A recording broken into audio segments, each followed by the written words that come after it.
श्री भागवत मान जी। बहुत बहुत धन्यवाद उपसभापति जी, आपने मुझे चिटफंड के इस बिल पर बोलने का मौका दिया। ये जो चिटफंड है, जब तक तो ये छोटे लेवल पे रहता है, जब आपस में लोग जानते हैं एक दूसरे को, तब तक तो ये सही चलता है। लोग एक दूसरे को पैसे इकट्ठे करके, जिसको कमेटी भी बोल देते हैं, तब तक तो ये ठीक रहता है।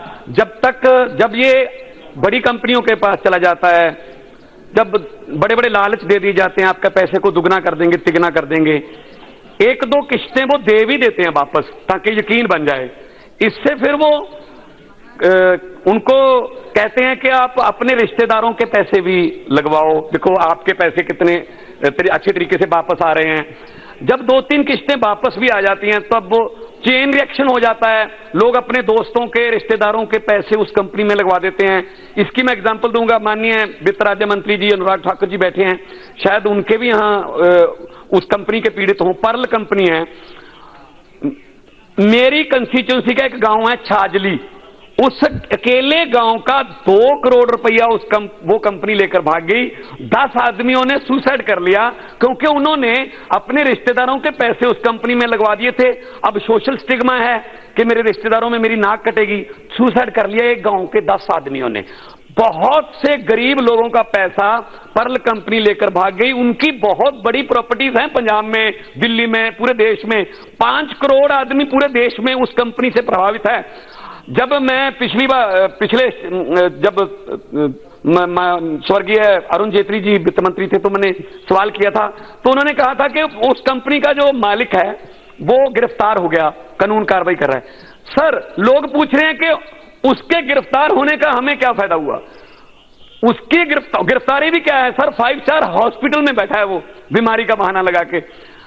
तो मतलब उसकी प्रॉपर्टीज इतनी पड़ी हैं, या तो उस पर उन्होंने लोन ले लिया बैंकों से मिलके, या फिर उसको जो है कुर्क करके उनकी जायदाद को बेच करके लोगों के पैसे दो, उसको भले ही छोड़ दो, हमने क्या करवाना उससे? उसका अंदर होना, जेल के अंदर होना, या हॉस्पिटल के एक एसी कमरे में बैठकर अपने मजे लेना, लोगों का तो पैसा नहीं आया ना सर वापस। तो लोग जाएं कहां? एफआईआर करवाएं या क्या करें? तो ये चिट फंड का जो ये घोटाले, क्राउन कंपनी है वो भाग गई। तो मतलब लोगों का विश्वास अब बैंकों से भी उठ रहा है। अब कहां पैसा लगाएं? प्राइवेट में लगाते हैं तो चिट फंड वाले भाग जाते हैं, लोगों की कमाई को लूटा जा रहा है। वित्त राज्य मंत्री जी, मैं आपको एग्जांपल देता हूं, अमेरिका में एलन स्टैमफोर्ड नाम का एक आदमी था, उसने अमेरिका के लोगों का पैसा ले लिया कि मैं डबल कर दूंगा, ट्रिपल कर दूंगा। उसके बाद उसने धोखा किया सर, एक बड़ी मुश्किल से वो इलेक्ट्रिक चेयर से बचा। इलेक्ट्रिक चेयर है, वहां फांसी नहीं है, तो बड़ी मुश्किल से बचा, लेकिन 185 साल की सजा हुई है सर। ऐसी कोई मिसाली सजा दें ताकि फ्यूचर में ऐसे घोटालेबाज लोगों की मेहनत का, खून पसीने का पैसा लेकर भागे ना। अब बैंकों से पैसा लेकर भाग जाते हैं। हमें क्या पता कौन सा अब नया नीरव मोदी, नया विजय माल्या निकल आएगा। हम बैंक में पैसा जमा करवाने से भी डरने लगे हैं। अब किसी प्राइवेट को देते हैं पैसा कि ब्याज दे देगा, वो पता नहीं कब वो चिटफंड कंपनी वाला भाग जाता है। जाएं कहां? डीसी नहीं सुनता, पुलिस में जाएंगे तो गरीब आदमी की कौन थाने में सुनता है? सो सर, ये बिल अच्छा बिल है, मैं कोई इस बिल का विरोध नहीं कर रहा हूं, लेकिन इसमें कोई अकाउंटेबिलिटी तो दो ना कि किसके पास जाए। कोई कलेक्टर है या एसडीएम लेवल का कोई अधिकारी है जिसके पास ये आर्थिक अपराध है, असल में आर्थिक अपराध की कोई शिकायत की जा सके? तो ऐसे तो कोई भी नई कंपनी आ जाती है, लोगों का फिर विश्वास टूट जाता है। फिर ऐसे में लोग करें तो क्या करें? उपसभापति जी, ये संसद जो है, ये लोकतंत्र का बहुत बड़ा मंदिर है। यहां पर बोली हुई एक एक बात लोग सुनते हैं और यहां से कानून बनते हैं। अब इतने बड़े बड़े घोटाले के लोगों का भी दिमाग ऊंचा उठा दिया घोटालेबाजों ने। इतने 1000 करोड़ का घपला, 76,000 करोड़ का घपला, हमें तो ये भी नहीं पता उस रकम को लिखने के लिए जीरो कितनी लगती हैं। अब 5-10 करोड़ के घोटाले की खबर तो आम लोग भी नहीं पढ़ते, छोड़ यार, छोटा मोटा चोर होगा कोई।